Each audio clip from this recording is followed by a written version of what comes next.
And alternative one, well, there are all these harebrained ideas of the globalists that we're going to blow up and destroy the planet.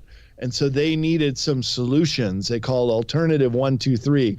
Alternative 2 was digging all the deep underground military bases, in which many of the paperclip Nazis that came over here were engineers in the TOT organization, and they helped engineer our whole network. Alternative 3 is moving off planet. Laura Eisenhower being recruited in the Mars program, and then other super soldiers and whistleblowers from the secret space program talk out about going off planet. And that technology has been around for decades. But in Beyond Esoteric, I point out that alternative 1, which was this globalist harebrained idea that we're going to blow up nukes in the upper atmosphere to let all the pollution out. And they did. And that was called Operation Argus, and I profile it in this chapter in Beyond Esoteric, because really what it was finally nuking the base 211 and taking that out once and for all. So if I were to go down there, I would want to go to New Schwabenland, and of course we'll bring some Geiger counters. If we could detect radiation in this area, that could really blow the lid off the story of what Operation Argus was and how that really ended the Germans' time, at least in base 211. But they already wanted to go, Chris. And they also set up bases, really micronations, in several countries in South America, that being Brazil, Argentina, and Chile, which had very strong fascist leanings as well with the governments of those countries. Yeah.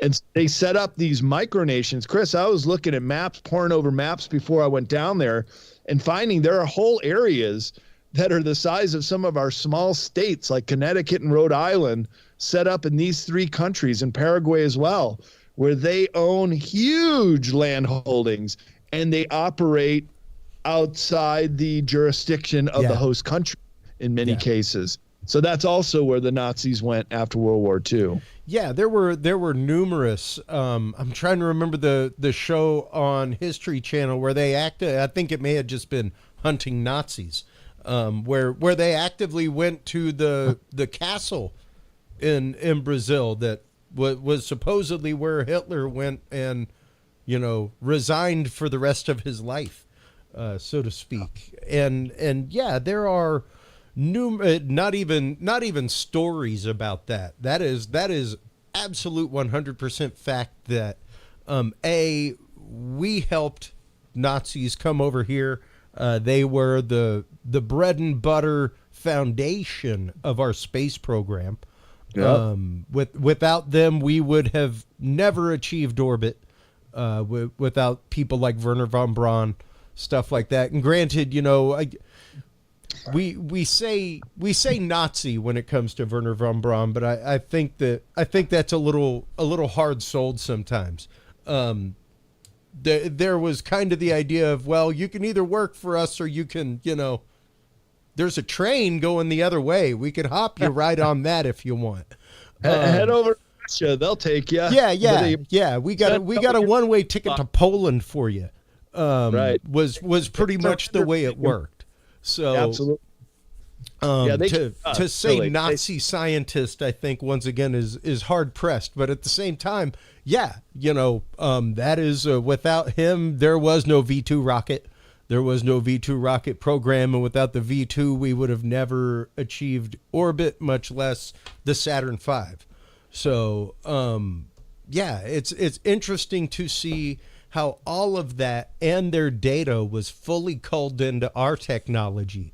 And at the same token, how they had active plans to go to South America, go to the tip of known civilization, and even have bases in Antarctica, and to know that, yes, there is an Antarctic no-fly zone, that there is the Wilkes Land anomaly, which is an impact crater, but it's really interesting. Some of the strange magnetic anomalies that are happening around this impact crater, which lead people, of course, to say what impacted and what is in the crater.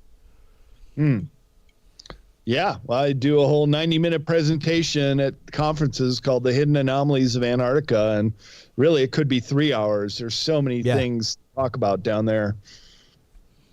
Well, and, especially once you start looking at how can we, I guess, what evidence do we have that anything actively took place down there, Brad, that there are active bases down there? Well, there's absolute proof that the Germans were going down there pre-World War II.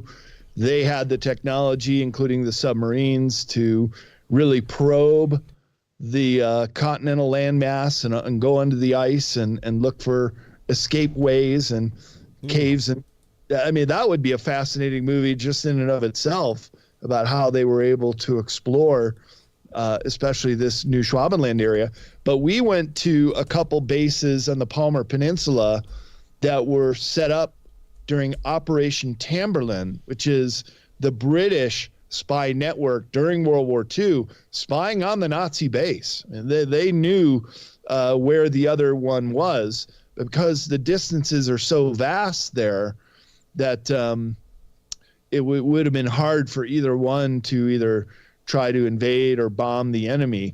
But that's what Operation High Jump was afterwards, to finally root out the Nazi presence in Antarctica, but specifically to capture one of these flugel rods that was named that Admiral Byrd gave to these two UFOs that escorted him into the domain. And their orders were to capture one of these so we can backward engineer it ourselves.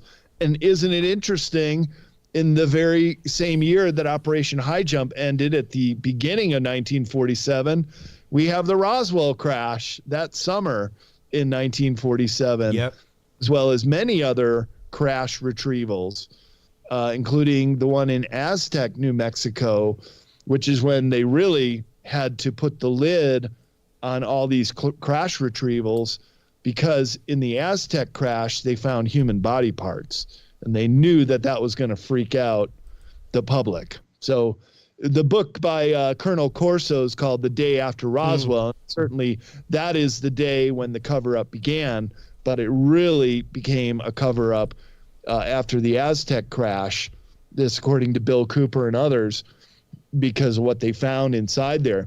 And that's why the NSA was formed, the No Such Agency, which was formed under Truman, concurrent with the CIA. So the CIA was going to go do all that spycraft overseas, but the NSA was set up initially specifically to cover up any UFO crash scene, to acquire the craft, to bring it to our scientists, including live and dead alien bodies that would mostly go to Wright-Patterson Air Force Base in Ohio.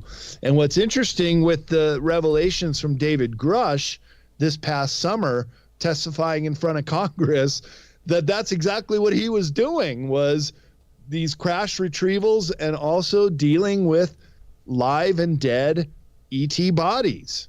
So it really is coming full circle here, Chris, that a lot of the stuff we've been hearing about for decades is now coming true. Well, yeah. And, once again, the technologies that they talked about, that people like Admiral Byrd talked about way back then. And when you start looking at some of the extreme technologies that the Nazis were looking into, especially toward the end of the war,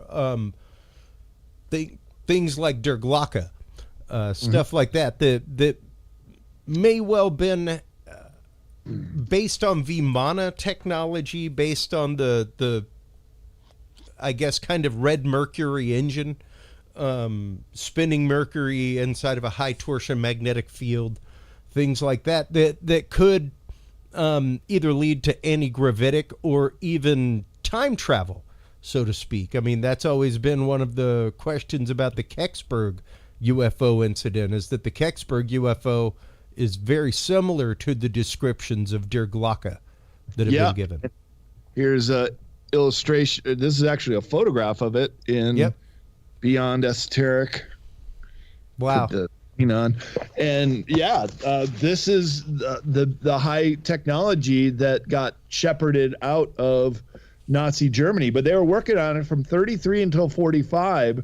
Nazi German scientists either discovered from prehistory an advanced civilization with some kind of UFO. You mentioned a Vimana, and they were in Tibet. They were all over India and elsewhere trying to track down any kind of technological advance that would give them the edge in the war. So they were certainly looking for this, including in the Middle East, or they simply used all this scientific discoveries in Europe from the 18th century onward and built the Honeyboo system of crafts using momentum in an anti-time dragged static bubble. That's basically how they flew the Die Glocke, to some degree based on the Helmholtz resonance theory. Other branches of science evolved into the radar system of the magnetotron and the potential time travel and space travel machine called the Bell. Germans developed highly advanced space programs with bases in Antarctica and even on Mars, where they first developed nanotechnology. If history was truly to be told, Chris, the Germans were the first to the moon and the first to another planet in our solar system. Nobody wants to admit it, that the Nazis were that advanced, but they even admitted that they got help. Hermann Oberth, who was also a paperclip Nazi that went over and started NASA with Wernher von Braun, when asked, how do you guys get so advanced? How'd you get this so fast above anybody else? By leaps and bounds. And he said, well, we did have help from our friends from above. And just admitting that they had backward engineered their own craft, but also were making contact with certain ET groups and getting a technology exchange that way too. Just like our Greada Treaty, which is what the U.S. government has been engaged at since the 1930s, almost 100 years of this illegal treaty to get technology in exchange for letting some of these malevolent ETs do the human abduction, the cattle mutilations, and all that other weird stuff. It is really interesting. I have spoken with a remote viewer who's pretty prominent in the remote viewing community, one of the, quote, OGs, as you would say, member of Project Stargate, things like that. And I asked him at one point in private conversation, Brad, if he had ever tried to remote view alien species, anything like that. And he was like, well, actually, yeah. And here's what I got. And it was fascinating to hear him talk about how basically, yes, there has been a reverse engineering program that these things have been supplied to the government, and that the whole reason that this reverse engineering program happens is because these species, in order to become as advanced as they've become, in order to, get past the point of ego and be at the point of pure id, so to speak, they had to give up things like individuality, creativity, things like that, in order to live in this perfect unity. No longer needs spoken language, things like that. So they had these amazing technologies, but they can no longer leverage them in new ways to help even themselves. So they are using us and our ingenuity to engineer new means by which to use their technology to even help them. And I thought that was pretty incredible to even hypothesize, and groundbreaking to think about. That yes, if there was such, as you're saying, and as many have said, the Grenada Agreement, where our government is in a union with alien species, saying, yes, okay, you can kidnap a certain number of people, you can mutilate a certain number of cattle if this is what you need to do for your science, your species, things like that. But we need a cooperative quid pro quo amongst this. So yeah, the idea that our government or government entities or contractors are helping them reverse engineer this for their own use is pretty interesting. And throw in a bunch of paperclip Nazis who also had the wherewithal. In the mid-1930s, there was a nearly intact craft that came down in Lombardy region of Italy. And Mussolini, he didn't have scientists anywhere near the Germans. And, of course, the Axis powers were joining forces. He allowed the German scientists access to this craft, and they also used their scientific know-how to backward engineer this stuff to also put it into their own prototypes. And some of those prototypes of the Honeyboo craft, they were actually seen in a couple different battles at the very end of World War II, not in a combat mode, but more in a surveillance. And there was even some videos and photographs and diagrams and plans such as I have here. Fortunately, I have the screen on like a blur, so it's not coming in. That's okay, bud. Too well. But that's basically the Honeyboo craft, and those could very well have been the craft that attacked the high jump armada, which, as you mentioned, ended its 6-month excursion just after 2 months. In fact, very much hightailed it right out of there. Yeah, it was just about a turnaround. Yeah, like all but. They did not have time to set up base, set up camp fully, anything like that. It was pretty strange to see how fast they literally hightailed it out of high jump. And once again, I just had the Popular Mechanics article up about the UFO researcher talking about the evidence from the crash in Italy in 1933. And yeah, the Italian government has tons of information, remarkable information about things. They have been openly researching stuff for decades, and we're one of the first countries to really put things out in that way, without FOIA request, that kind of stuff. So it is remarkable to see these things happening, Brad. At the same time, it's disturbing to me to see things like terms like UFO denier being used, just to bring this back to the beginning of the conversation, and means of control and dialogue control, things like that, to see how quickly that tide turned, media wise, where it was no longer, crazy Uncle Kyle down the road who saw a critter come out of his barn, but people being taken seriously and reports being taken seriously. It's great to see that. But at the same time, some of it is so disconcerting to me. Like the recent article about the UFO hovering over Air Force One just outside of LAX.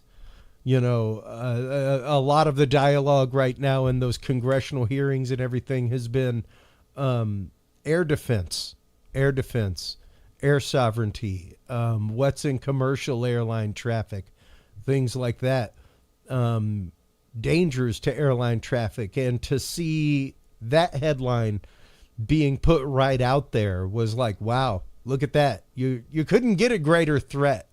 Now you've officially made them a threat to democracy.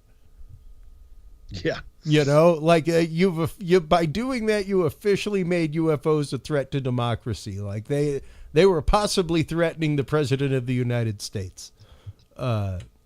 Never mind the actual witnesses of fleets of UFOs in the DC area over the White House in the 1950s. 1952. And that's a huge moment when you have all the newspapers in America running pictures of a dozen or so craft flying right over the Capitol building. So for a long time, everybody's thought, whoa, invasion of UFOs. We can't even protect our own airspace over the Pentagon in Washington. Well, now I would say most UFO historians worth their weight in salt understand that those were the Antarctica Nazis. Those were the honeyboo craft. And in Laura Eisenhower's new book, which I'm publishing at CCC Publishing, it's called Into the Truth Frequency. She is getting into some really unknown Eisenhower whistleblower historians who are saying he was forced into a raw deal, because after that flyover of DC in the summer of 52, Truman was still president. Yep. Truman chickened out. He was so scared that he signed surrender agreements to the Antarctica Nazis. And this is the whole notion of the Fourth Reich, or the Third Force, as Henry Stevens puts it in his great book, Dark Star. But Washington, D.C. flyover, that was the Antarctica Nazis flying pole to pole at incredible speed. Wow. And so in her new book, she has some new evidence that Truman surrendered. He kicked the can to Eisenhower, who had to deal with a raw deal. And I think in many ways Eisenhower is being vindicated, because he also inherited the Greada Treaty. They say he initiated it. He did not initiate it. It started in 1934 down in the country of Panama on an aircraft carrier in the very early years. So now with the Lombardy region UFO in 1933, we're talking about 90 years of interacting with aliens and backward engineering their technology. You can imagine how advanced it is today. Well, it was just last May, Chris, that Lester Holt gets on the NBC Nightly News and says the Pentagon has just released a report that there's a mothership in our solar system.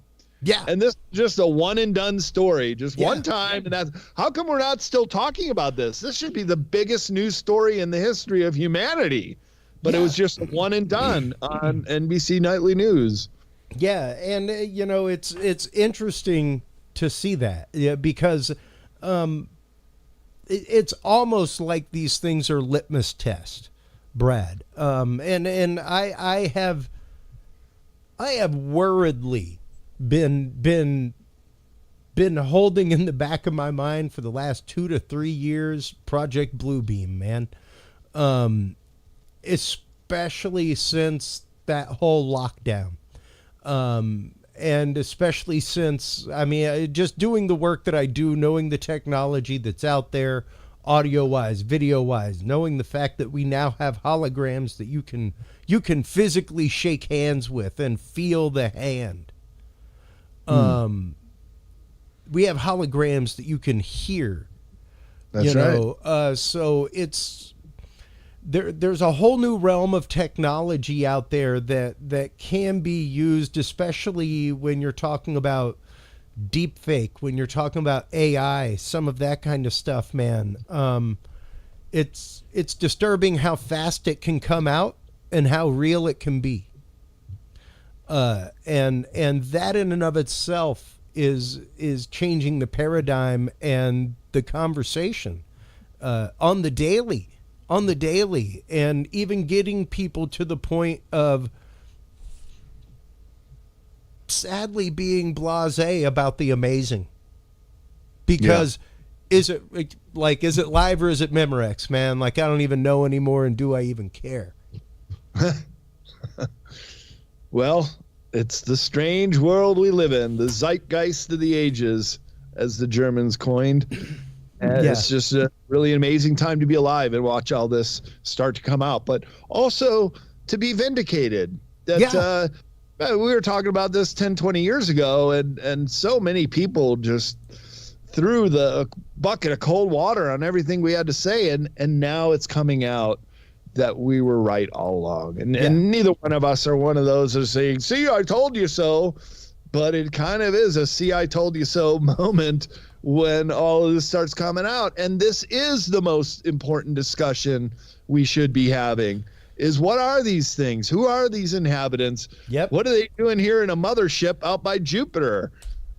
How isn't the whole scientific community jumping on this and examining this from every level. And news reports every night, oh, the mothership moved to the orbit of Mars. It's coming out this way, right?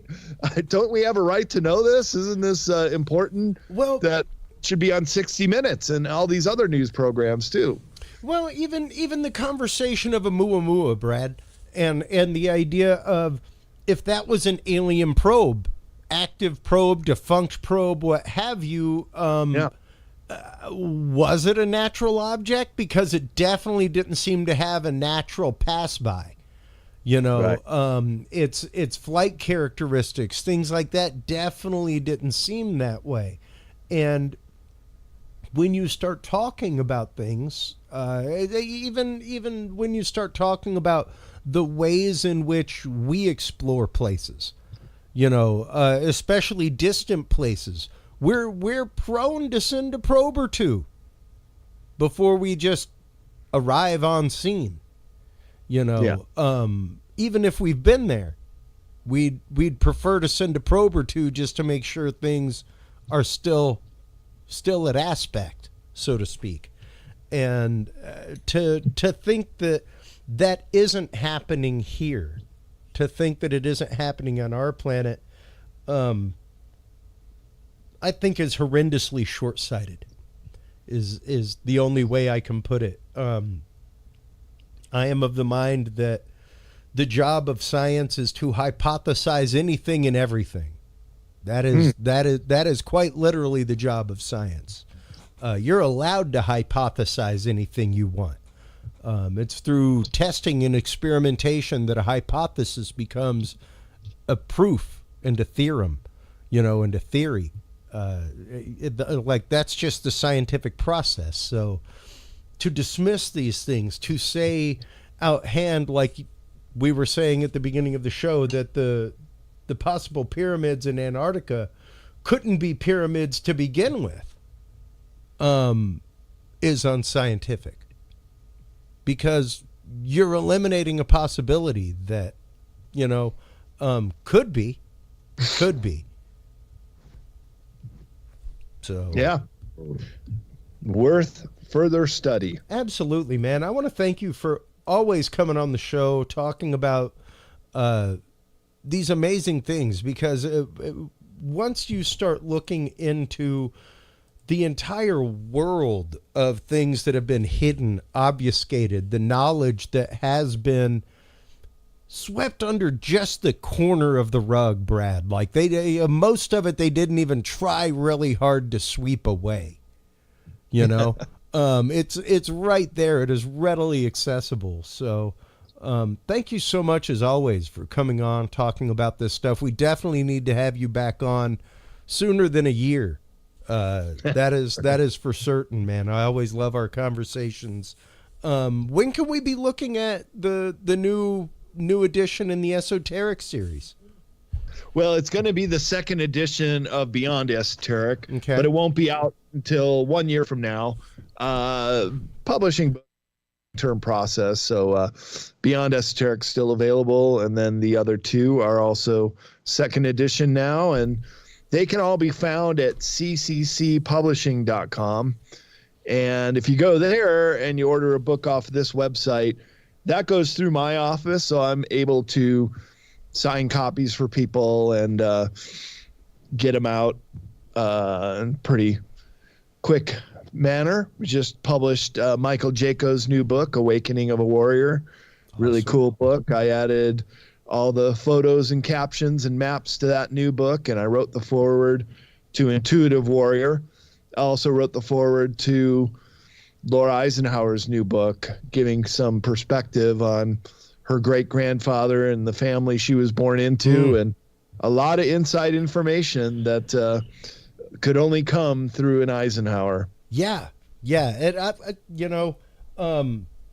I'll have to talk with you off air at some point about getting both of them on. I've wanted to talk with Michael Jaco for a long time about his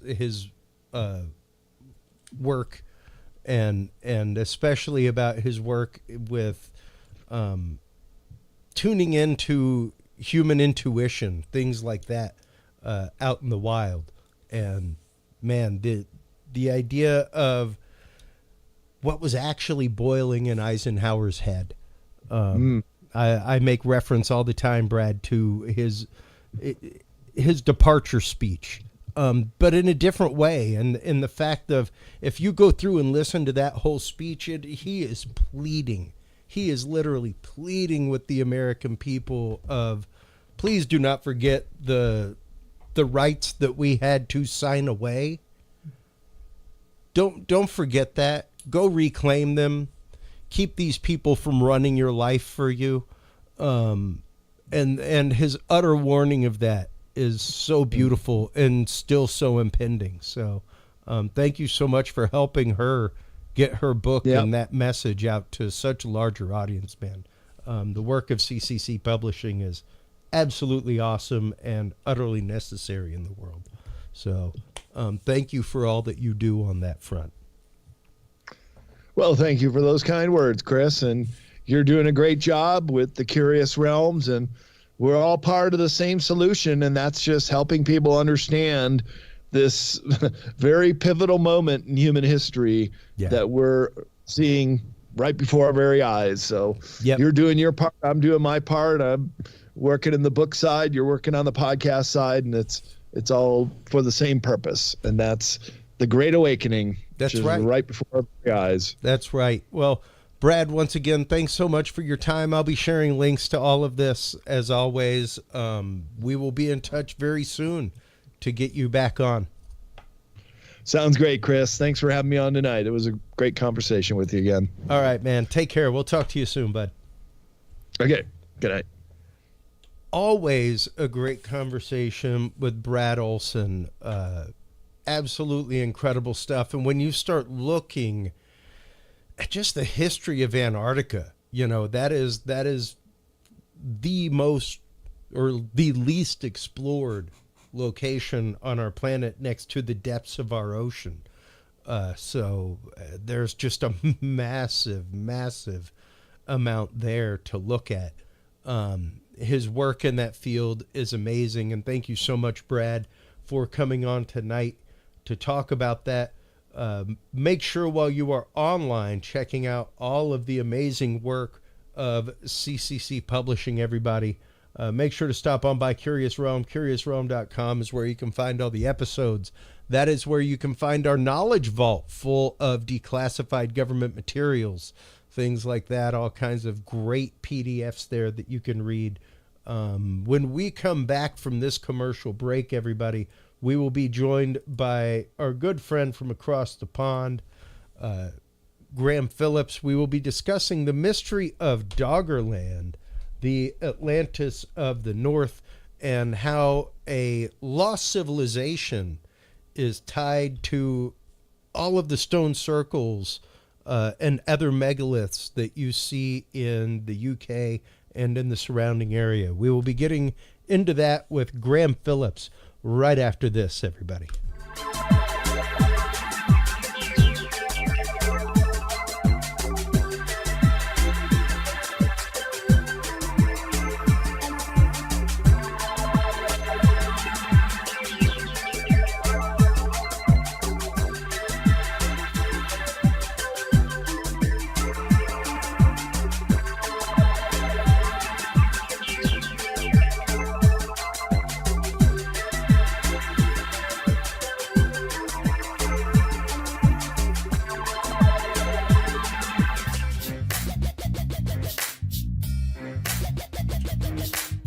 With the rise in attention to the health benefits of cannabis and cannabinoids, including CBD, True Hemp Science has become one of the premier providers of full-spectrum CBD and CBD-related products.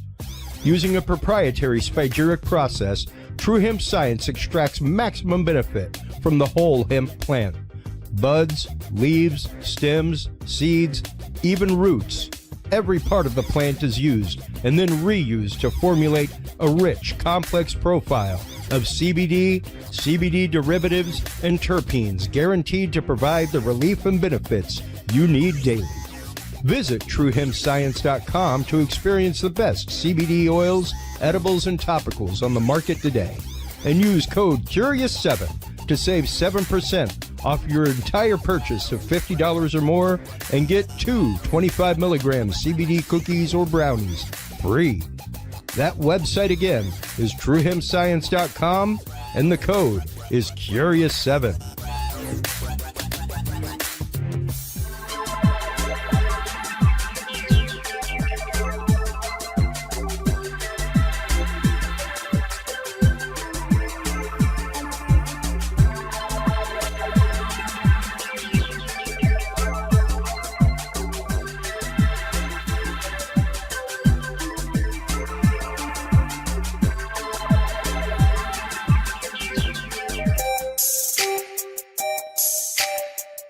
Have you considered starting a podcast? Looking for a way to make your business a voice of authority in an industry? Then Podcast Cadet is the solution for you.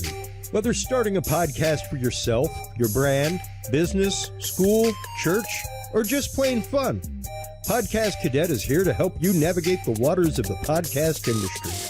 Specializing in one-on-one consultation and training with industry professionals in fields ranging from podcast technology and editing to distribution, monetization, and even social media strategies. Podcast Cadet tailors their services to the specific needs of you and your podcast.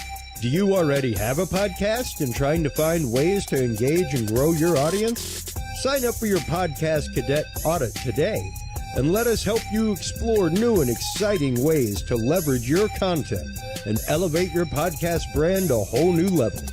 From consultational workshops to affordable podcast production and maintenance packages, Podcast Cadet is your one-stop shop for everything podcast related on the internet. Visit podcastcadet.com today to sign up for your consultation or training and use code CURIOUS20 to save 20% off your entire purchase. That website again is podcastcadet.com.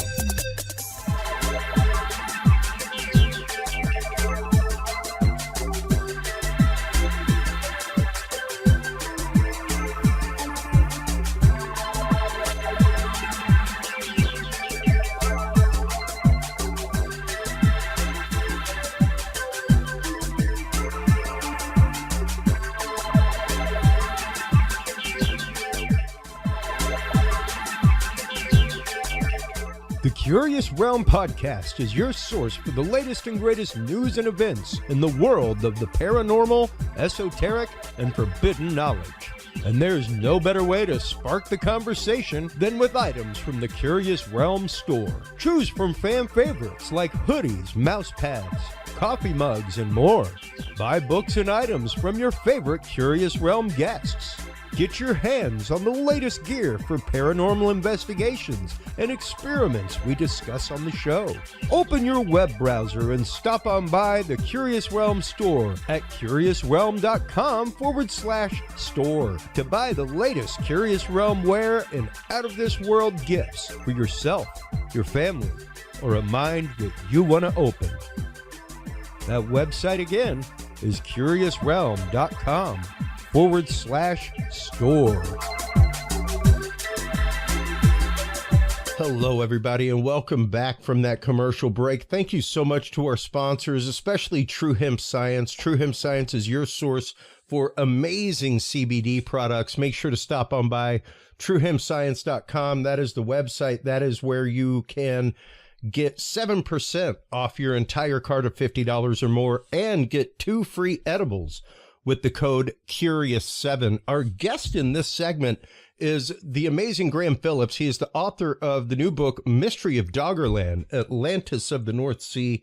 He has been on the show talking about Stonehenge, ancient civilizations, the Ark, Moses' staff. He's been on talking about the Holy Grail, which he has in his possession.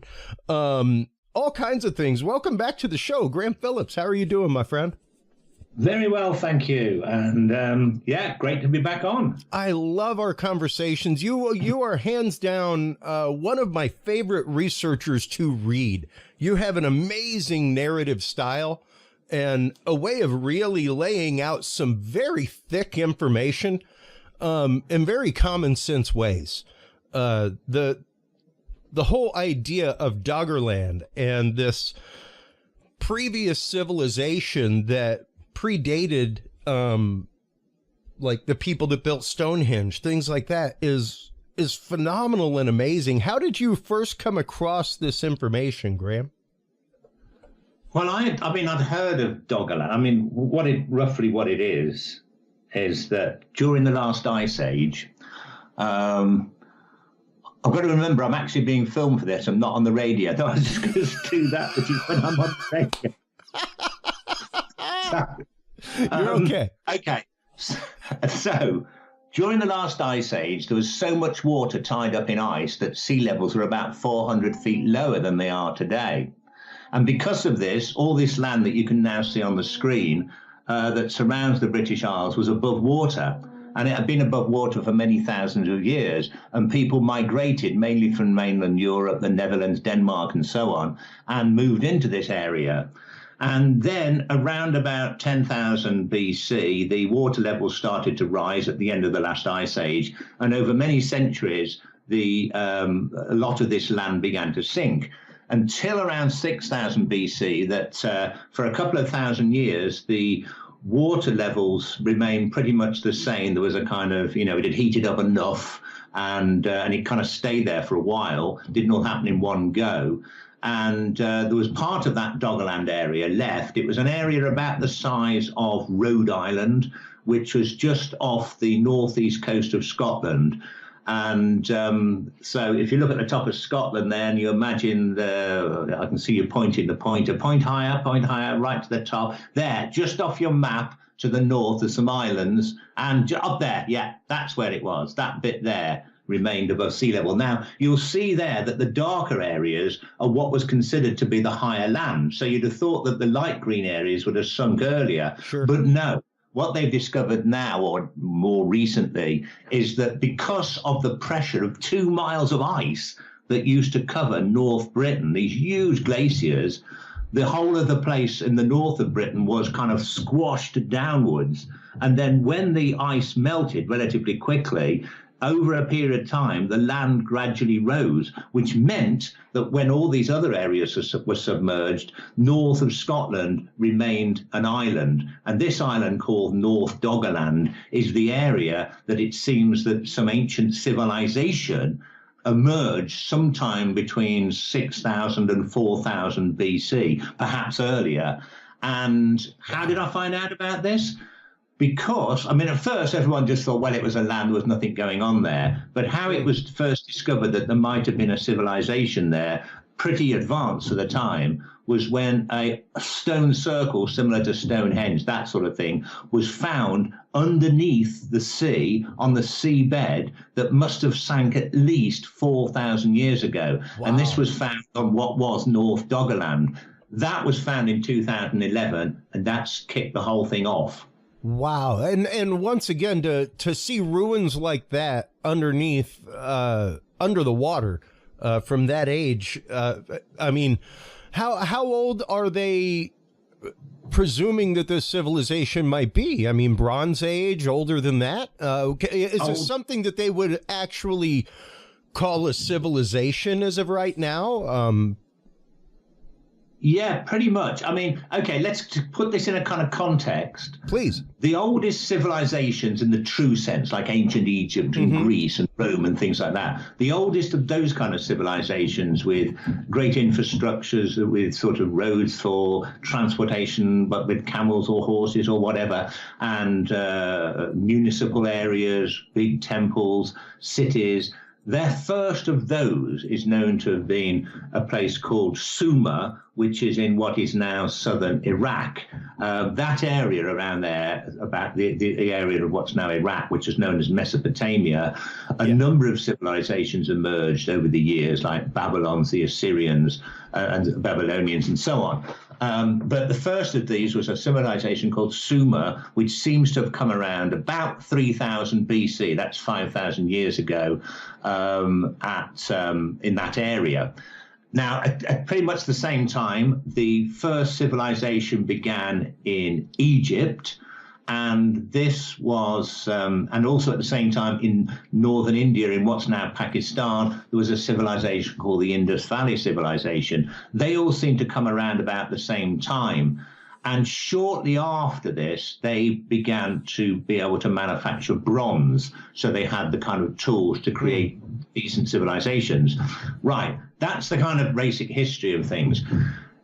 The civilization that built Stonehenge, known as the megalithic people of Britain, they didn't have all these massive kind of municipal buildings and big cities and all this sort of stuff.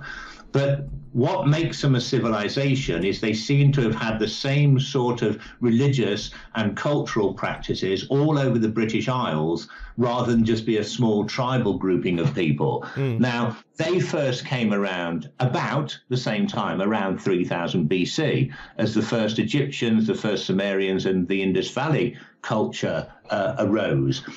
What they did, I mean, everyone knows about Stonehenge, but that was just one of thousands of stone circles built throughout the country. It's far from the largest. The largest is about 20 miles north of Stonehenge at a place called Avebury. And the Avebury stone circle, I mean, Stonehenge is about 100 feet across, which is what's on the screen now. That's an old drawing of it, what it might have originally looked like. So it's about 100 feet across. Avebury Stone Circle, 20 miles to the north, is 1,000 feet in diameter. It's made up of over 100 stones, some weighing up to 40 tons. It doesn't have those lintel stones, the arches on the top like that has, but it's absolutely huge. I mean, it's got a ditch and embankment around it, which is about 30 feet deep and 30 feet high, which would have been much deeper and higher going back to the time it was built. And that is just part of a huge megalithic complex around Avebury. There's an artificial hill there called Silbury Hill, which is over 300 feet tall. Archaeologists have dug inside it, found absolutely nothing to explain why it's there. No burial chambers or anything lie within. It's also got avenues of stone leading away from the main stone circle to smaller satellite circles a couple of miles away. This is what's called a megalithic complex. And there were dozens of those throughout the country, perhaps one for each tribal area. And in addition to that, there were lots and lots of individual smaller stone circles, perhaps, 20 feet across, 30 feet across, made up of 10 stones, about 4 feet tall.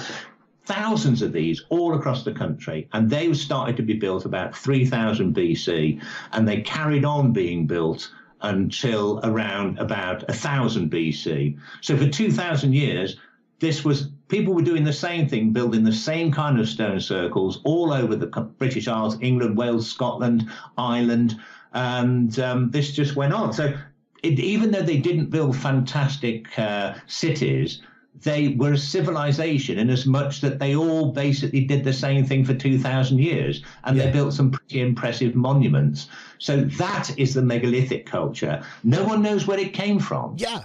They used to think that it started in the southwest Stonehenges, that people came across from northern France.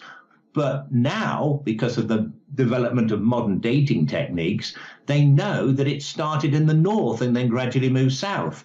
In fact, the very oldest stone circles are on the Orkney Isles, just north of Scotland, very close to what was once Doggerland. And it's possible that the civilization came from Doggerland once it sank and started off again in northern Scotland. Wow. And, reading through the book, there were some very interesting parallels, especially in the Orkney Isles with graves, content of graves, things like that, that we discussed in Wisdom Keepers of Stonehenge, specifically herbs, toxic herbs, things like that. Like you would have to have a specific knowledge of how and when to harvest these for them to have their medicinal benefit and not be toxic to you. Things like much like it was in Stonehenge, like mistletoe berries, things like that. What are the similarities there between items found in graves in the Orkney Isles and thereby Stonehenge, Avebury, and stuff like that? Well, the pottery that's been found in the graves, people who are buried in sort of elaborate sort of little tomb things, were basically the priestly people, the people who were ruling society, the people who basically knew what was going on and were respected. And they were very often healers. And so consequently, in their graves, they were also buried with the implements of their trade, so to speak, such as pottery containing medicinal herbs. Now, what's fascinating about this is modern archaeology has examined the contents of these pots and discovered through scientific analysis that they contain substances that would be poisonous under normal circumstances. You wouldn't eat them, certain types of berries and roots from different plants and so forth, that you wouldn't eat you wouldn't even eat them for hallucinogenic purposes. You know, they were simply the only way that they could have been used as if they were used for pharmaceuticals, like pain relief, getting rid of stomach problems, helping with breathing conditions. All of these different types of substances were found in the graves. And these are sort of things that weren't rediscovered until during Roman times, 3,000 years later. And some of them weren't even rediscovered until the 19th century, such as analgesics to conquer pain. Yeah. So these people were surprisingly advanced. The pottery they had, incidentally, was far more sophisticated than anyone else in the world at that time. Even the pottery of Sumer in Egypt was not as sophisticated, and the people of Egypt and Sumer couldn't create kilns to reach the kind of temperatures necessary to fire the very sturdy pottery that the people of Britain were making at that same time. So in some ways, they were more advanced than the Egyptians and the Sumerians. They were more advanced in their herbal medicines. They didn't have the kind of building skills that the Egyptians had, but they still, considering there's much lower populations and the fact that they were using Stone Age tools, built some remarkable monuments. Now, what's fascinating is that this would have taken centuries to develop. Trial and error for the medicines, for a start. A lot of people would have had to have eaten this stuff and dropped dead before people knew you weren't supposed to eat that stuff. A lot of research needed to have been done over years. Same with the building techniques and everything else. But in the Orkneys, where the very oldest stone circles are in the country, 3,100 years old, 5,100 years old, 3,100 BC, these stone circles suddenly sprung up from nowhere. There's a stone circle on the Orkneys, which is very similar to the Avebury megalithic complex I described earlier, called the Ring of Brodgar. These first stone circle complexes on the Orkneys were built in 3,100 BC. Stonehenge and Avebury weren't built until 600 years later. So right early on, this amazingly advanced civilization for the time appeared completely overnight. They'd got this built. They've got the building techniques. They've got the sophisticated pottery. They've got the herbal medicines. But there's no evidence that it gradually developed on the Orkneys. There's the picture of the stone circle on the Orkneys, known as the Ring of Brodgar, very similar to Avebury and all these other stone circles throughout the country. The ditch and embankments surrounding it, the circle of stones. It also joined, but there was an avenue of stones that originally joined it to a nearby stone circle called the Stones of Stennes. There's a nearby artificial hillock which has been excavated and there's nothing inside. The typical megalithic complex. This was the first of them, and it appeared overnight. No development gradually building up to this. So if it kind of developed in any way at all, it must have developed elsewhere than in Britain. And there's no evidence of this kind of thing in Scandinavia or Northern Europe. So the only place it could have developed is on the sunken island of Doggerland. Wow. And you know, once again, the very interesting thing about these stone circles is, yes, it's not like there are cities around them. It's not like they camped around them. There may be, once again, a few grave sites of magicians, things like that, holy men. But aside from that, it's not like there are mass graves of people that live there or, you know, signs of settlement in the direct area. It's really interesting. Yeah, I mean, they didn't actually build them where they actually lived. They built them out in the wilds. But for whatever reason, it seems that possibly the reason for some of them, that doesn't explain all their monuments, is that if you stand in the middle of these stone circles, it can be used, the stones can be used so that you can judge in the sky where the stars are at any particular time of the year, to such a degree that you can actually say, you can know exactly what day it is and what time of what day it is. And the reason for this may have been because of the very precise cultivation procedures that you need to create some of these medicinal substances. I mean, you may have to cut a particular, I mean, the Romans, many years later, talk about the Druids of Britain, who seem to have been people who inherited some of this knowledge from their predecessors, the megalithic people. I mean, the Druids were Celtic people, and the Celts first came to Britain about 700 BC. They took over perhaps some of what the megalithic people before them were doing. And the Romans say that they had to cut mistletoe, you mentioned mistletoe, had to cut it at a very certain time of the year for something in the flowers that only open at certain times of the year to release a scent to attract night pollinating moths. And that particular scent, the substance in that is what's used to create an analgesic, which completely mystified the Romans. And they said for some reason, somehow, the Druids, who didn't have any form of writing of their own or no instruments that they knew of, were able to sort of know exactly what time and on what day they had to harvest this. They got it wrong. They'd poisoned people. Yeah. So it's and really fascinating. There are numerous plants that you mention, Datura being one of them, which no longer grows in the Isles, all over North America, used by Native Americans, things like that. Thorn apple, as it's commonly called. Yeah. Yeah, the thorn apple was used by Native Americans too. It can induce hallucinations, but it's also used as an analgesic or an antiseptic, but not antiseptic. What's that thing that knocks you out? Anesthetic. Anesthetic, that's what I'm trying to think of. And the Romans actually say that the Druids could amputate limbs without causing pain. When the Romans did that, all they could do is get you drunk, and that didn't always work. Yeah, and just hold you down. And specifically when it comes to harvesting these things, being able to have the alignments to the stars and knowing the position of these takes an extreme knowledge of your place in the cosmos and how things move around you.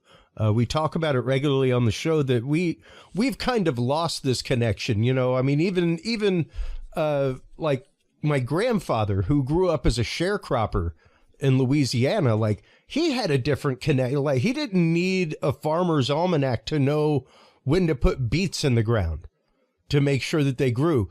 His grandfather told him when to put beets in the ground because this is when they'll grow best, and once again, the fact that this knowledge was passed down, not only from Doggerland, but to ancient Britain and then on to Druids, things like that. I guess, how do we show the way that this has, I guess, tracked back to a lost civilization, Graham? Okay, about the Druids, for a start, they were the kind of priesthood of the Celtic people. They claimed, according to what the Romans tell us, but by the way, they had absolutely no form of writing in Britain until the Romans arrived, which is 2,000 years ago. They didn't have it, and the reason they didn't have it is because the Druids were people who were trained since birth. They lived in communities apart from the rest of society, both men and women, and their children were trained since birth to develop amazing memory techniques like some stage performers now do, when they can remember pack of cards after pack of cards. Sure. With these, all in order after seeing it once, with these mnemonic techniques, as they're known, also forms of hypnosis. And they learned how to be, and because they were to become the storehouse, the living libraries of The Celtic people, for example, they hadn't got anyone to remember how to do various things, their history, their laws. They couldn't be written down, so they had to be memorized by the Druids, who were the kind of living libraries, if you like. Now, they claimed, at least the Romans say, that the Druids claimed to have been the people here that would be here before the Celts arrived and became their priesthood. They were the ones who originally had built these stone circles. And, okay, so it's been passed on all the way down. How can we trace it back further and earlier than the Orkney Isles 5,000 years ago? Well, the stone circle that you showed on screen a short while ago, the one on the Orkney Isles, I said the Ring of Brodgar, that's the one. Yeah, there it is. Exactly the same stone circle as that. That's about 300 feet across, I think. You can see the little people there, so you can kind of work it out. It's pretty big. About a few miles off the coast of the Orkneys, on what was once the coast of Doggerland, there was the underwater archaeological surveys discovered with sonar and radar and so forth, an underwater stone circle that was exactly the same as that. The ring and embankment and the stones, they were all there under the sea. And the depth down showed it must have sunk at around 4000 BC. So 1,000 years before the very first stone circle was erected in the British Isles, was when this stone circle was there already 1,000 years before. That's 6,000 years ago, which, apart from anything else, pretty much proves that the stone building civilization, the megalithic people of Britain, came originally from Doggerland, and this may have been where it developed.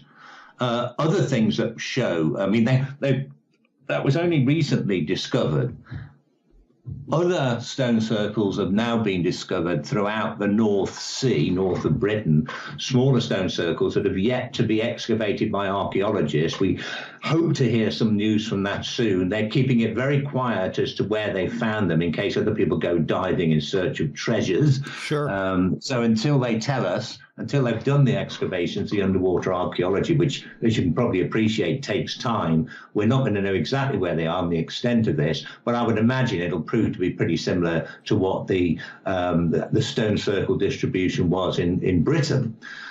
But one part of Doggerland still survives above sea. It's a little tiny island called Fair Isle, only a couple of miles wide. It's right up the top, just off your map there. You can see it goes north. There's a little tiny island about 30 miles north of the Orkney Isles, to the north of Britain. And on this island, no one really thought to actually do any archaeological excavations there on account of the fact that nobody thought anybody had lived there. But once they realized that there was people living on Doggerland and they had quite a sophisticated civilization, archaeologists have decided to excavate there. And what they found is found dwellings. I mean, this would have been high land, a mountain, if you like, or a high hill at the very extreme north of Doggerland. So they didn't sink. And maybe some people went there after the island had sunk and established small colonies. Now, little tiny villages have been found, but of the most sophisticated kind. They're built under the ground. They're underground villages to protect them from the weather, and they're connected by tunnels, amazing brickwork. They've even got sophisticated plumbing system, open channels that bring them fresh water, and a sewage system. These people had plumbing way before anybody else ever developed it. And even the Egyptians hadn't got anything like this. Yeah. I mean, but this was at least 6,000 years old, way before ancient Egypt. And they also discovered a couple of buildings which they were a mystery at first because there was all this this charcoal found there. They thought, well, they're not kilns, they're not burning, they're not firing pottery because there's no kiln there. It was only eventually that they realized that they were saunas. Now, these saunas were there at least 2,000 years before the oldest saunas had previously been discovered in Finland. Wow. So And most remarkably of all, they built these walls obviously to try and hold back the waters as they got higher. And what they did was they were able to somehow create fires around the wall to heat it to such an extent that they melted the rock to create a solid wall. This has been known that civilizations have done this, but many, many centuries later. Yeah. So these people were highly sophisticated, and they have to be the civilization that eventually went on to found the megalithic civilization in Britain. Wow. And they were completely unknown until a few years ago. And you'd be talking pre-Bronze Age, early Bronze Age. Once again, possibly using copper tools, things like that. Is there any show of that in any of the stonework, things like that? There are copper tools that have been found, but they're pretty useless. It just bends. They're copper, gold and silver were being smelted there, and they was in certain parts of the world being smelted, but it's only for jewelry and ornamental purposes. You can't use them as tools. They're too soft. Yeah. The Bronze Age didn't start until about at least 2,000 years before these people were doing what they were doing on Fair Isle.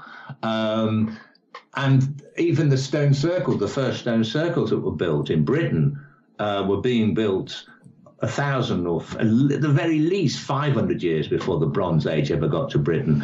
And we know that they were using Stone Age tools because the remains of them have been found in their monuments and the mounds they built that got broken and left behind.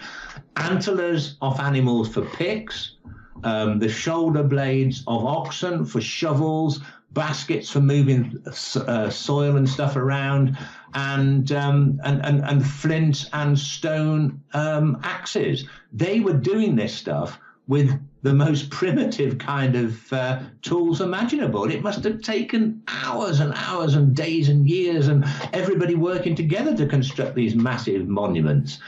So they were very important to a civilization that somehow held itself together in Britain for at least 2,000 years. And if you take the Doggerland before that, many, many thousands of years without falling apart, or even there's no evidence that these people ever fought each other or had any disagreements. There's no defenses built around their settlements. The ring and embankments around the stone circle are built the wrong way round for defenses. The ditch is on the inside of the embankment, which is just ludicrous for a defense. So they lived in peace for centuries.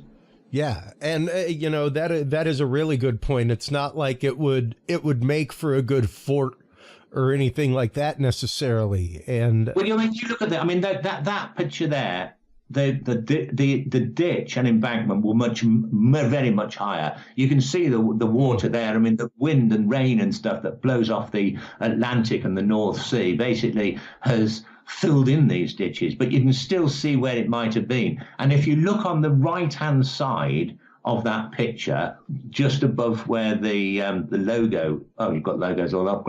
If you look at the logo, there, you can make out that is the embankment and there's the ditch. Yeah. And then it goes up again to the actual circle. Why build an embankment on the inside of a ditch? The idea, when you get hill forts that were built later, the ditch is on the outside, so the attacking army or the attacking people are going to get bogged down in a ditch, go through water or whatever, then have to climb up a hill to a stockade at the top. You wouldn't have the stockade and the outer embankment and then the ditch, so it's built for some other, as yet completely unknown purpose. Wow. And it took the people, it would have taken them years to build this. Yeah. And they kept doing it over the centuries. And now, I know it was recently found with Stonehenge specifically that it actively had some acoustic properties as well with some of the standing stones as far as amplification, things like that. Have any of the other sites shown anything like that? Shown any kind of directional sound use or anything of that sort? I haven't actually looked into that myself. There was one. I know that sometimes you have to be careful with these findings. There was a particular stone circle. I'm not going to mention which one it was, But we will see why in a minute. But there was a stone circle that attracted the interest of researchers some years back. And they set up all sorts of scanning equipment there to see if they could pick up any strange vibrations coming from stones. And they did. They picked up all sorts of strange signals. There was like many sort of, I don't know what you measure signals in megahertz and stuff. It was like literally like these stones were beaming out signals. Wow. And this was quite a well-known stone circle in Britain, in England. And people, went there. There was TV shows that they brought in experts to read the soundings. And they said, this is broadcasting sort of radar and stuff like this into space. It's astonishing. And some of the top scientists were talking about this. And I remember at the time, it was years ago, and I was getting really excited. I thought, wow, this has got to be alien technology. Then the Cold War ended, and it was discovered that directly underneath where stone circle was, there was some sort of bunker that was entered. It was because it was on top of a hill. It was perfect for an early warning place. And I remember some guy said he camped there one night, and an army truck turned up full of soldiers who went across the road and suddenly disappeared in this bushes. And whatever he thought was a manhole cover, they went down it. And it was there because after the Cold War, when this was abandoned, the place was open, and we went down there. Somebody burnt the place out, and there was all wires hanging down. A couple of little rooms where guys would have sat, always manned to track, send out radar stuff to see if the Russians were coming. And basically, it's all been filled in now, and you wouldn't even know it was there. But they were picking up. They really were picking up radar. Wow. But it wasn't coming from the stone. It wasn't coming from the stone. But anyway, that's one of the only stories I know about people researching strange effects. Well, and there have long been stories of ley lines, lines, I guess, of like an Earth grid almost of connected energy across not only the Earth, but where sacred sites themselves are built. Stonehenge, there's a whole line of stone circles and other things that just kind of seem to line up. It's really interesting when you start looking at that stuff. But to start, it's kind of like we mention on the show regularly. It's one thing if you're going to research Bigfoot. It's one thing if you're going to research a portal. When you have Bigfoot walk out of a portal, which side do you start researching from? And when you when you've got ancient stone circles and ley lines, which one do you prove first? Which direction do you start researching that from? There's been tons of hypotheses about the location of these stone circles and why they were put at the locations that they're at. The thing about ley lines, ley lines themselves, the idea that the stone circles were connected to other stone circles by alignments of stone is real over short distances. I mean, there's many stone circles that have alignments of stones. You've got one, and then half a mile away you have another, and another one in a straight line for a couple of miles to another stone circle. There's no doubt about this, and why they did this, we don't know. Maybe they were mapping out some kind of geomantic earth current. Who knows what they were doing? But they did that. But then there's a guy called Alfred Watkins in the 1930s, I think it was, who was the first one to suggest that stone circles and standing stones, of which there are thousands all over the British Isles, were laid out to connect these stone circles in a grid which went all over the British Isles. He believed that there were pathways, and he called his book The Old Straight Track. Then in the 1960s, there was an English guy called John Michell, who was kind of like king of the hippies of Glastonbury in Somerset. And he said, he was a good researcher, don't get me wrong, but he was a bit of a hippie, a lot of one, I think. And he said that these alignments of stones, which had been called ley lines by Watkins, he said that they were transmitting energy from stone circle to stone circle, and he gained a massive following. And when people all over the world today talk about ley lines being everywhere, they forget really that it was this guy, John Michel from England, who got the whole thing going, and the little Englishman who kind of came up with the term ley lines, who wrote a book that nobody ever really read in the 1930s. But what John Michel started to do, and also Watkins, they said, because a lot of these stone circles and standing stones no longer exist, obviously thousands of years have gone by. Yeah. The early Christians built their churches on sites of stone circles, knocked down the stone circles, put up churches, so that people would still go to a sacred site that they knew about, and to prove that the God of the Christians had taken over from the ancient gods. And on standing stones, they may have built other Christian temples, this sort of thing. And Roman sites were sometimes based on where they had earlier religious sites.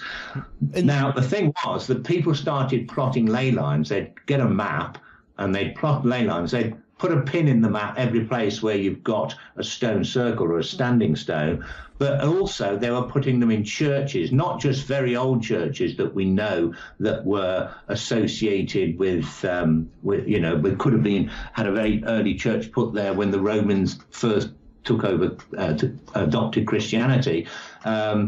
But they were putting them in all sorts of churches. Yeah. And they were putting them in old mounds, hill forts, which were built by the Celts as defensive places. And so you've got loads of these sites on books about ley lines that have got nothing, could have had nothing to do with the ancient megalithic people, which basically gave it rather a bad name. So the scientific community, or say that the archaeological community, say, oh, ley lines are just silly. Yes, if you're going to use every sort of site, even post offices and anything you like. I mean, yes, but if you take away all that and just put pins in maps on stone circles and standing stones, you do find that against the possibility of chance, they do tend to be lining up over large distances.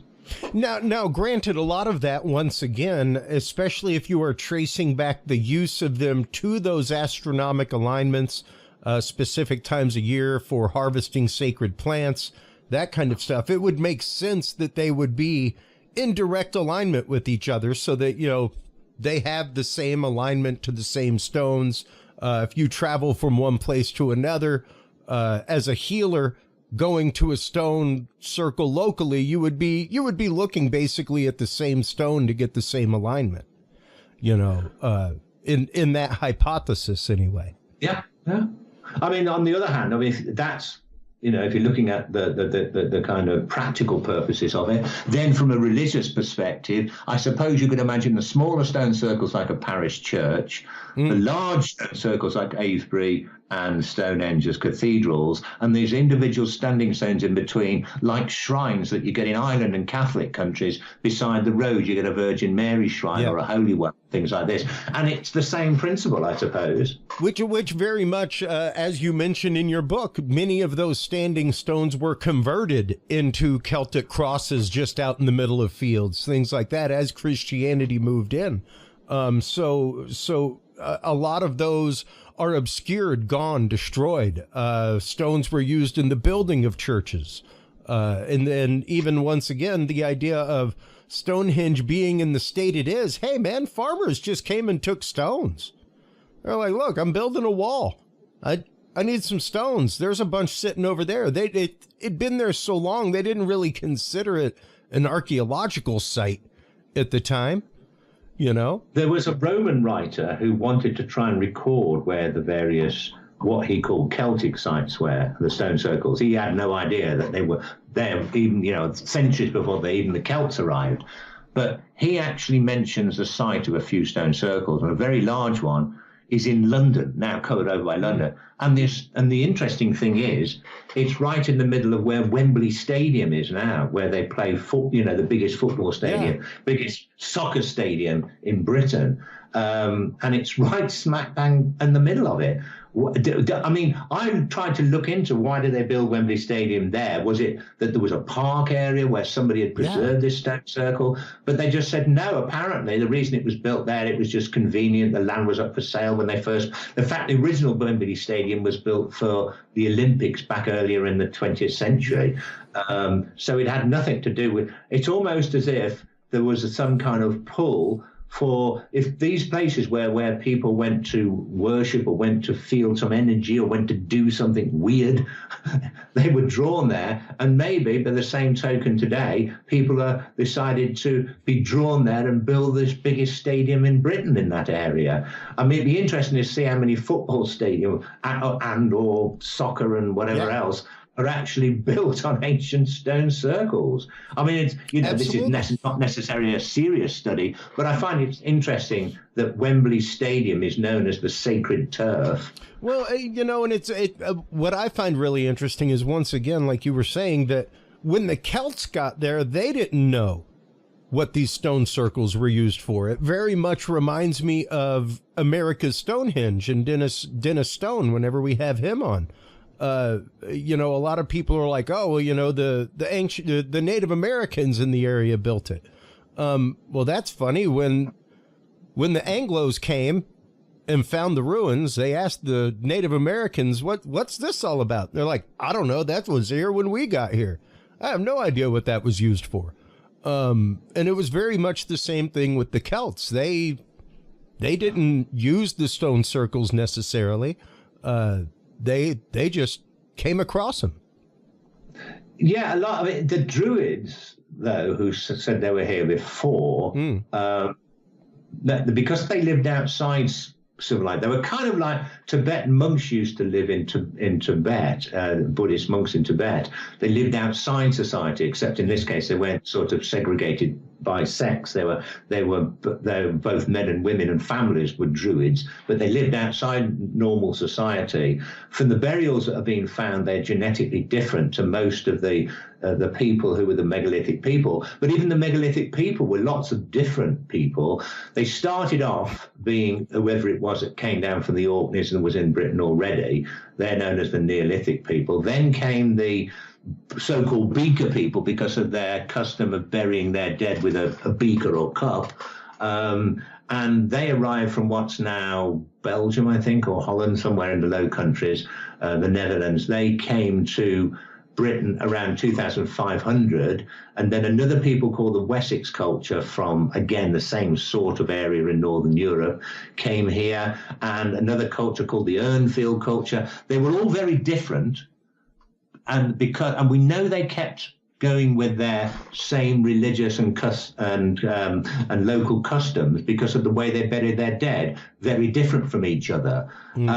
Yet there was no fighting. They adopted the stone circles just like the earlier people had done, and even helped the first of them, the beaker people, even helped to build Stonehenge, even though they had completely different religious beliefs based on their way that they buried their dead from the earlier people. Yet they still thought it was well worth building all these stone circles at great expense and time and effort.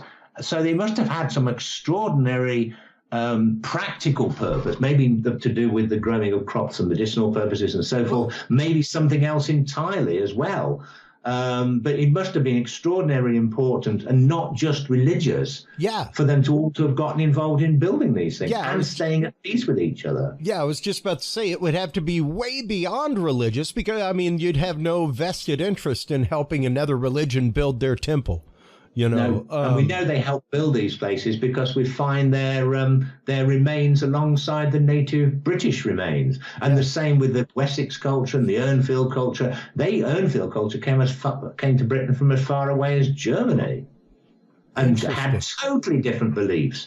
They buried their dead in something called a cist, which is they buried their dead in urns.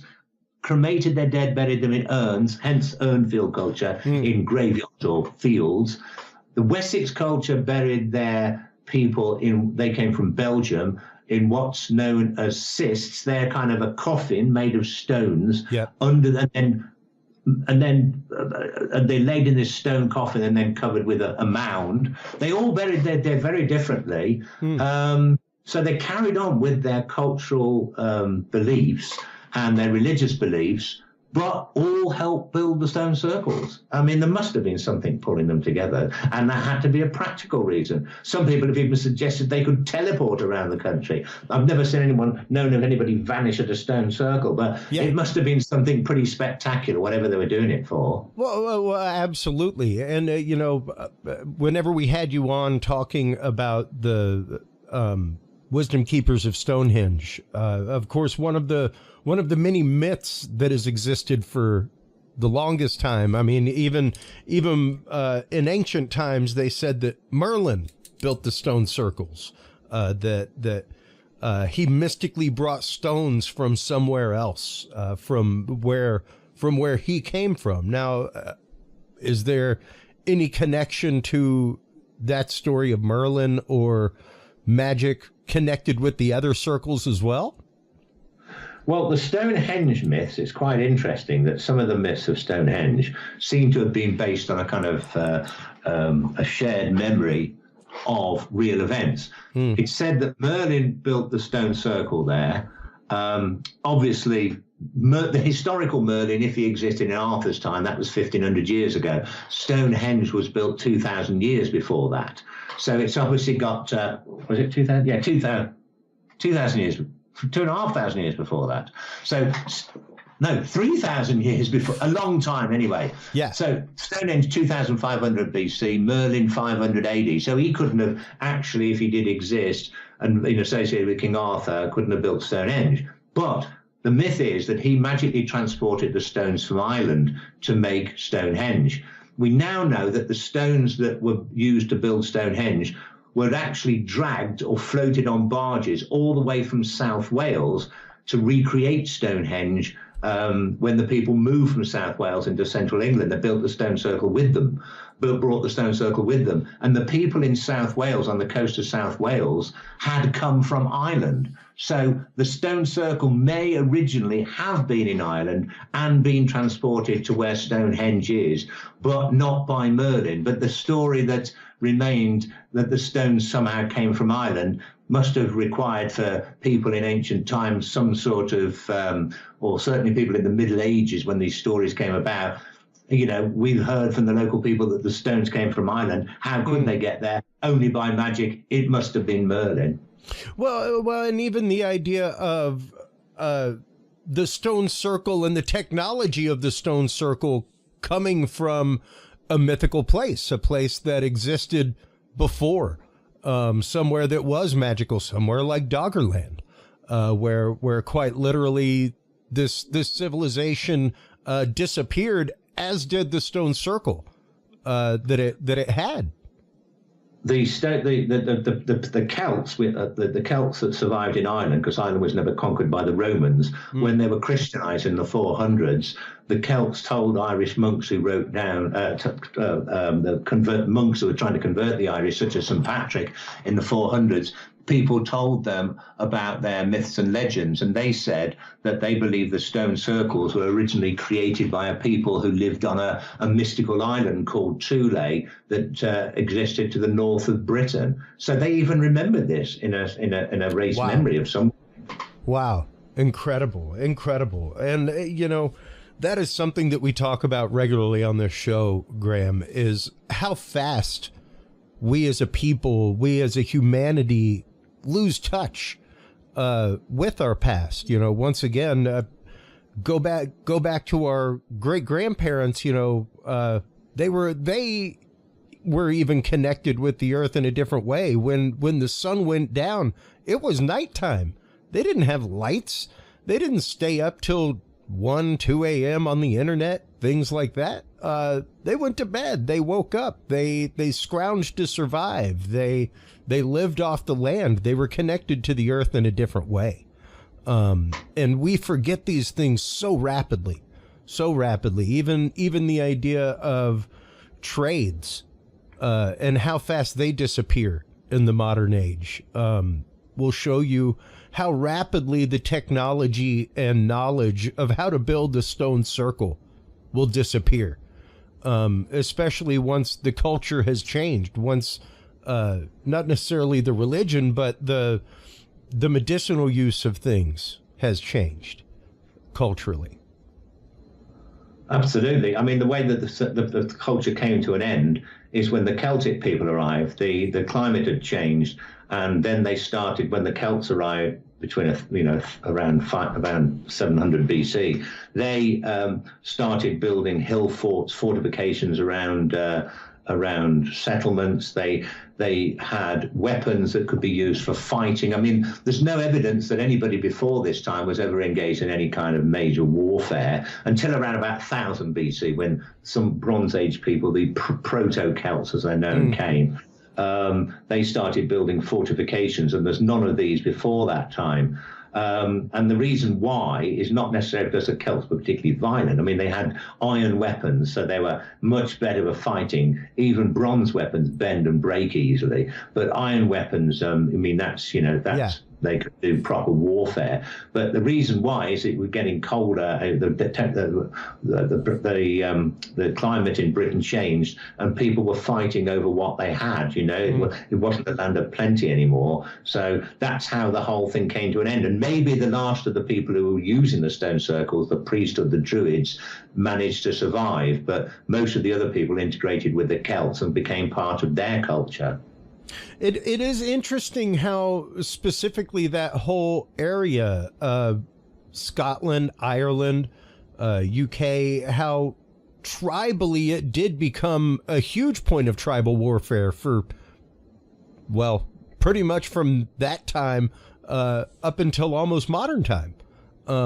It's pretty remarkable to see that, how they went from an area where there was no warfare, where they were not in competition with each other, though there may have been separate clans, what have you. It's not like there was clan warfare going on, like there was in the 1500s, things like that. No, I mean, that was what the clan warfare, if you like, was what kind of finished it off. Yeah. But they had survived. I mean, they had survived for at least 2,000 years in Britain, and maybe a couple of 3,000 years earlier than that in Doggerland. And how they basically what brought the civilization to an end in Doggerland meant that some of them could escape and come to Britain, but water rose gradually, and so they saw it coming. They could have got on boats. They had pretty sophisticated boats for the time, but you wouldn't need much more than a raft to get across to northern Britain. They could have escaped, and you'd think, well, if the water's coming up, why didn't far more of them come? Why only enough to go onto the Orkneys? Well, it seems at some point there was a massive tidal wave that completely swept over the island, and although it may have receded, and that it took many years later for the waters to rise and cover North Doggerland, enough damage had been done to pretty much wipe out the civilization. And this occurred because off the coast of Norway there was a massive landslide. Because the ice had melted, all this huge areas of cliffs and terrain on the seaboard of western Norway collapsed into the sea, causing a massive tidal wave, hundreds of feet tall, that just swept over the island. It pounded Britain, but there wasn't much civilization on the coast of Britain to be pounded. Most people there were still hunter-gatherers, and they remained inland. There were fishing villages. We don't probably know about them because they were pulverized. Yeah. But that's how the civilization ended. It ended in calamity, and the few that managed to survive did manage to embark, or were already beginning to settle on the Orkneys. The reason they didn't settle there before is because the Orkney Islands, the kind of soil they have there, is now and never was particularly conducive for growing wonderful crops. But their own land was much better. I mean, because the Orkneys was literally where the main winds and weather from the Atlantic roared in across that fairly low-lying area. It's pretty inhospitable, whereas Doggerland to the east of Britain seems to have been a much more fertile place. But in the end, the Orkneys was perhaps the only place where they were left to go. Yeah. But there were trees there in the past which there aren't today. Now, you're talking about this massive flood. Did that in any way correspond or correlate to, of course, the worldwide myths of a flood. Yeah, there are worldwide myths of floods, and it's not necessarily this one particular Norwegian collapse of cliffs and things, this landslide that caused that, but this was happening elsewhere in the world. And after the end of the last ice age, before the ice age, or before 10,000 BC, throughout the world, as far as we know, people were hunter-gatherers. They were basically nomadic people who moved from place to place as the seasons changed. You've got something like Göbekli Tepe in in Turkey, which is a temple, quite a sophisticated stone circle-like temple that was built around 10,000 years ago, earlier perhaps, and this was a kind of one-off almost, but it wasn't built by a people with a civilization that actually built villages and stayed in one place. It was built by nomadic people who came back to this area every so often. The first people who began to settle in, there we are, Göbekli Tepe, stone circles, not like the ones in Britain, but this is one of the earliest known temples or earliest monuments known anywhere in the world that have been built by humans. But after the Ice Age, people changed, strangely enough. People started to settle, and they learned how to grow crops. They invented agriculture, and they began to domesticate animals. Now, this only happened after the last Ice Age. Humans have been around for about 200,000 years and have never got around to doing this. Suddenly they did. And what happened is it meant the beginning of proto-civilizations, early settlements, mainly around the sea, around the coastal areas, fishing and other kinds of farming. Now, there was many of these civilizations that existed throughout the world.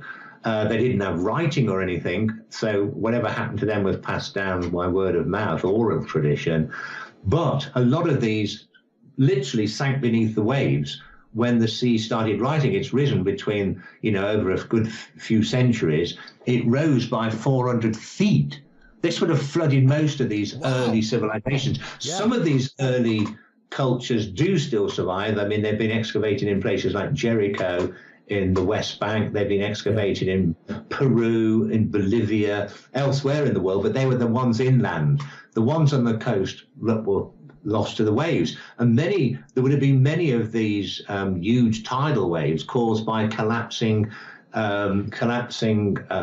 landslides like the one in Norway, Nova Scotia. Nova Scotia. There was one there in Canada that would have pounded the coast of northern Europe and the coast of North Africa. There was other ones that happened in Central America, in Africa. So there would have been many places where it would have been remembered that huge tidal waves flooded the whole area. This could have given rise to the early legends of a worldwide flood. The whole world wasn't flooded, but certainly the world that they knew was flooded. Were. Yeah. Well, and that's just it. We have to remember that while many ancient civilizations, knew that the earth was round, things like that, they didn't quite know the expanse of the earth. It was pretty much the earth was as far as you could see, or as far as you had traveled. So whenever they said that the whole earth was flooded, they were talking about what they knew was flooded, their localized area. We know that ancient, through bog bodies, things like that, and other things, that ancient cultures, especially in Ireland, had connection to cultures in the Pyrenees, things like that. Are there anything that show the connection or trade routes of these earlier civilizations to places beyond? Yeah, what I find fascinating is that the Bible tells us the whole world was flooded. So do a number of other ancients. I mean, the people who wrote the Bible probably got their ideas from the Babylonians, who also had very similar flood myths to the story of Noah. Yeah. What is interesting is that we know from the ancient Greeks that one of the reasons that people believed that the whole world was once flooded isn't just because of these tales that have been handed down of these floods, but also because people had gone to the top of high mountains, way above where the sea or water would ever be, except for rainwater, and they found in the rocks shells. They were fossilized shells, and they'd been actually formed into the rock when that was sea level, and then pressures that take place over the years, geological pressures push up mountains, and that's how shells that are millions of years old end up at the top of mountains. They didn't know this and thought that at one point the sea must have been higher than the top of these very high mountains. So it comes down to fossils as the first person to actually realize that this wasn't the case. And there must be some other reason, was Leonardo da Vinci in the 1400s, in the late 1400s. He went up hills and he said he sees these shells here, and he thinks that this is why people thought in biblical times that there'd been a flood throughout the world. But he said these kind of shells they're from shellfish that don't come from this part of the world. He'd traveled widely and he'd seen, and he said the whole rock must have moved somehow. So it's not a case of a flood, it's a case of moving mountains. I mean, he didn't know why, but now we know of plate tectonics, we know he was right. So that's quite fascinating, I find. That is really fascinating, and I had never heard that. But as someone who is into geology and rocks and minerals and fossils, it makes utter sense. Like logically, it makes utter sense. Much like the recent discovery of the huge water beast there in the hills of the UK. I guarantee you that finding fossils of water-bound dinosaurs, things like that, finding skulls of them in the hills, led to stories of dragons, things like that. You know, very much in the same way, where they saw a fossil in a cave somewhere, and there's a dragon in that cave, man. Watch out, because they ran across something in the wall somewhere. Well, if you look at the first in Genesis, the early part of the Bible, it talks about, and there were giants in the earth in those days. Somebody must have seen these giant skeletons in the earth. It specifically says in the earth, not on the earth, not roaming the earth, in the earth. So in other words, people were talking about fossils they'd seen.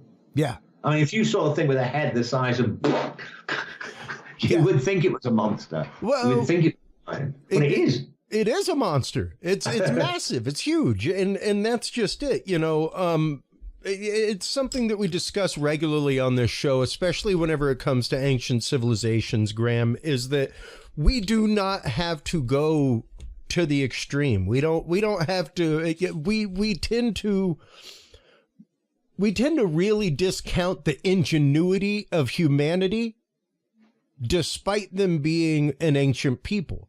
Just because they were an ancient people doesn't mean that there weren't people like Archimedes, you know, who understood the basics of physics and how to move water against the grain, and move water uphill, that kind of stuff. There have always been these forward thinkers when it comes to humanity. There have always been these people who have grandiose, inventive, beautiful ideas. And you know, many of these people were seen as mystics in ancient civilizations, that kind of stuff. But we don't have to go to the extreme when it comes to why was Stonehenge built.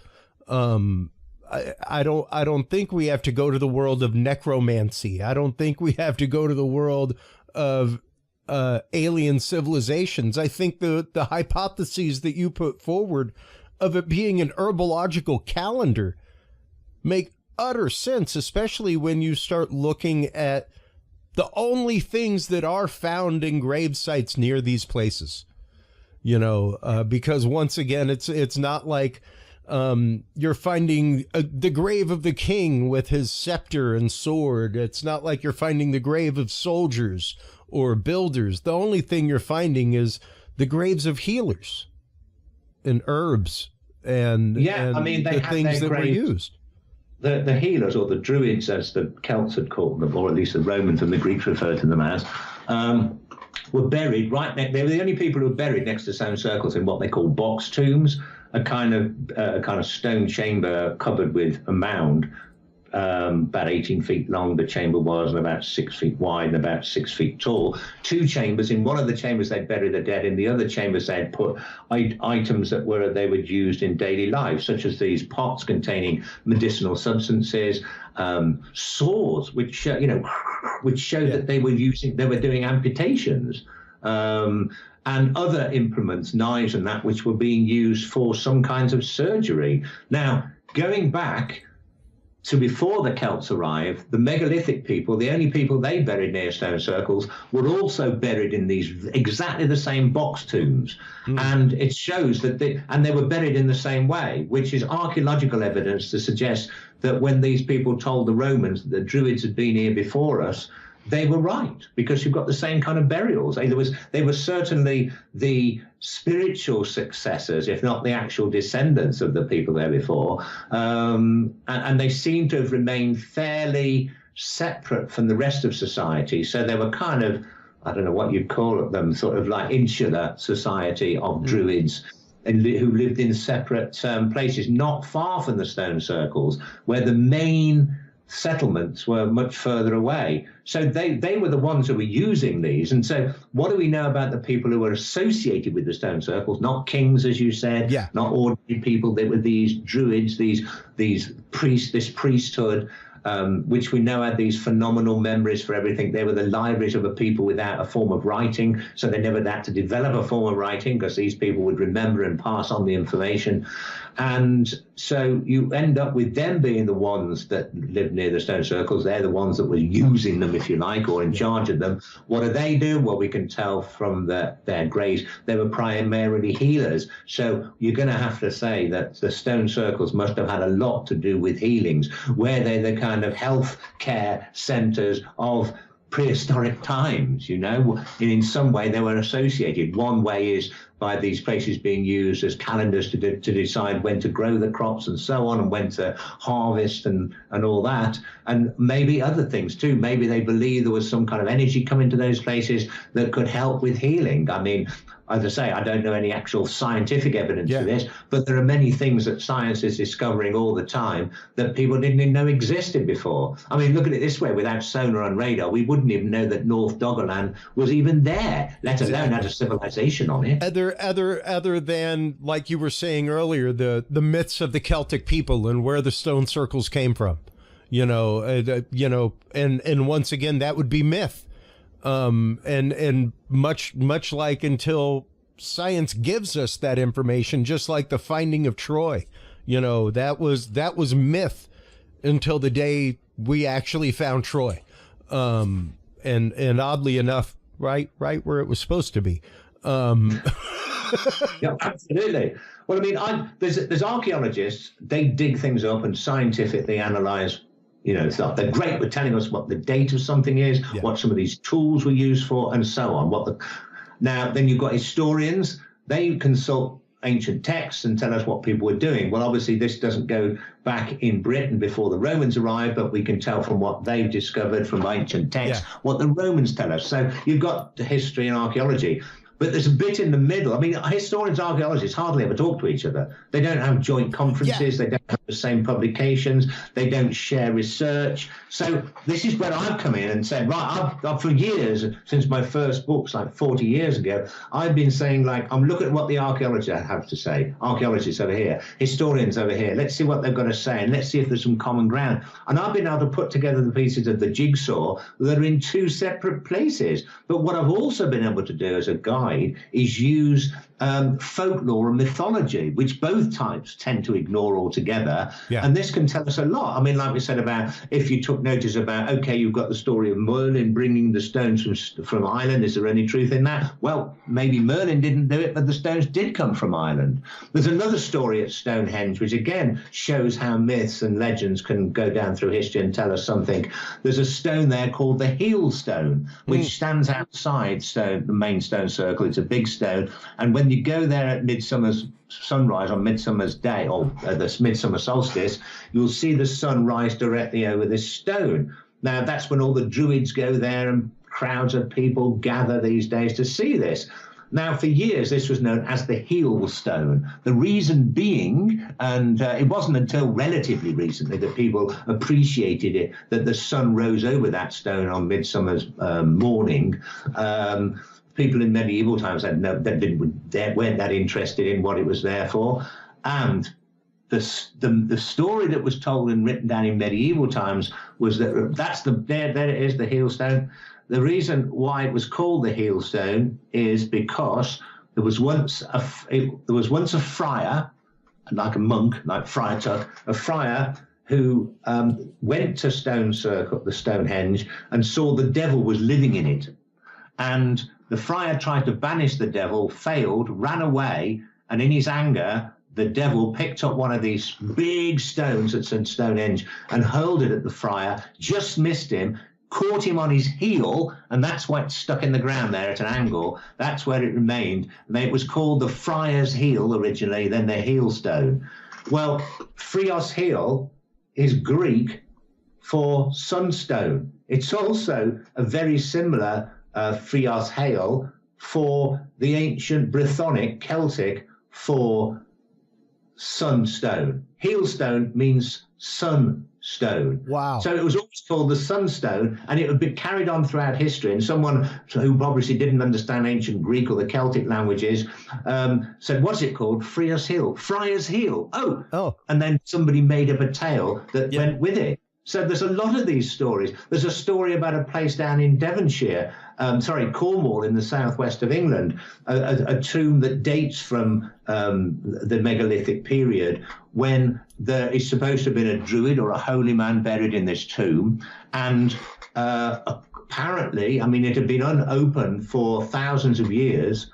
And when it was opened, it was found to contain the body of probably a single druid. And in one particular container, annex of this tomb, there was this big golden beaker or cup. And the legend had existed there way before, that if people went to that area called Rillington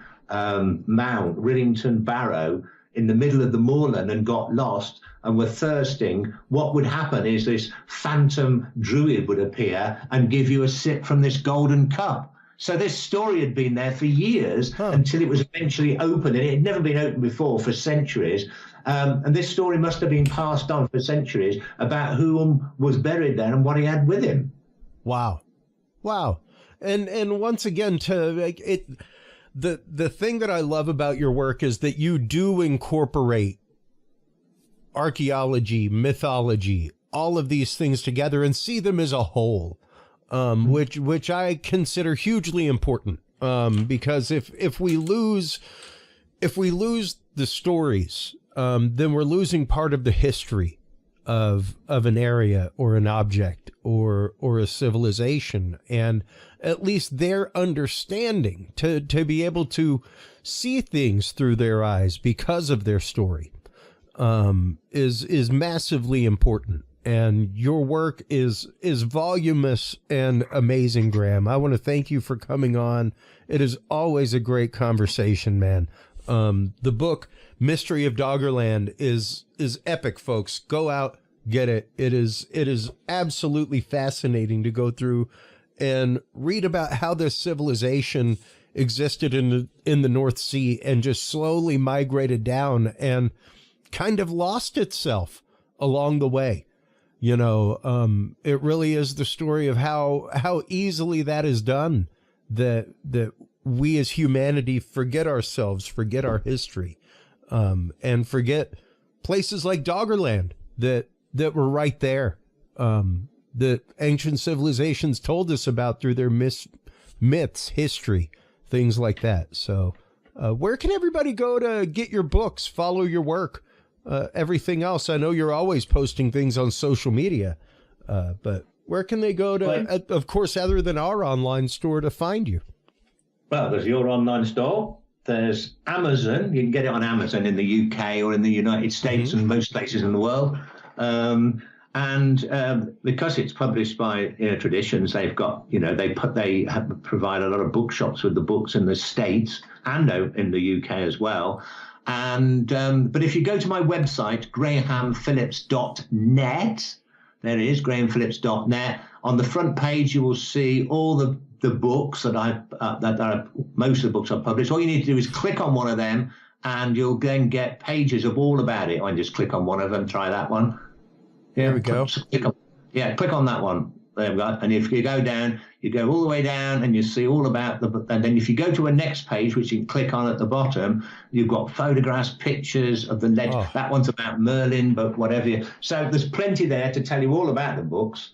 And that's grahamphillips.net. And on the front page, you'll see the links to my Facebook and YouTube channel. There you go. There they all are. YouTube channel, Facebook, IMDb, which has got all my TV appearances, which I do quite a lot of.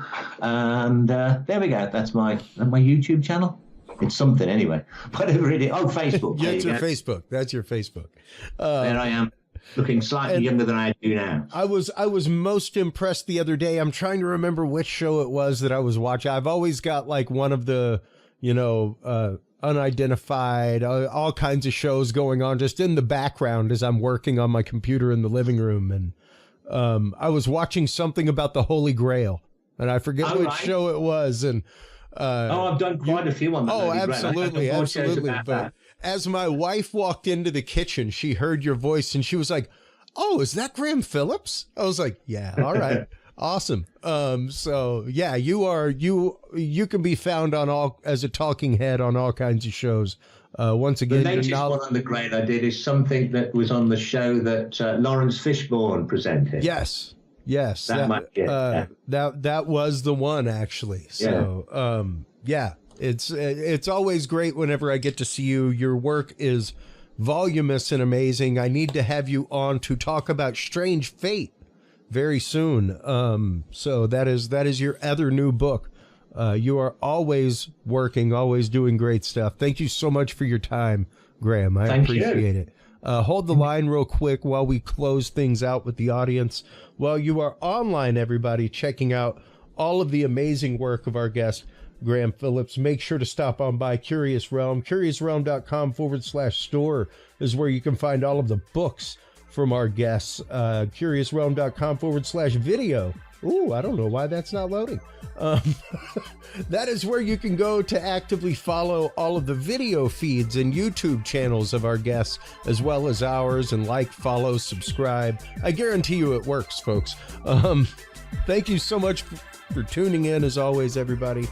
Take care of yourselves, take care of each other. Remember, the conversation is the important thing. Open hearts, open minds change the world. Stay curious. We'll talk to you soon. Bye-bye. Thank you for tuning into this episode of The Curious Realm. Stay tuned for more guests, forbidden topics, and hidden truths. Download the official Curious Realm app and view the Knowledge Vault on our website, curiousrealm.com.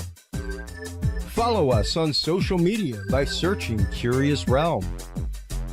Curious Realm is available on your favorite podcast services, as well as YouTube, Roku, Amazon Fire, and Apple TV through the APR TV app, available on all app markets.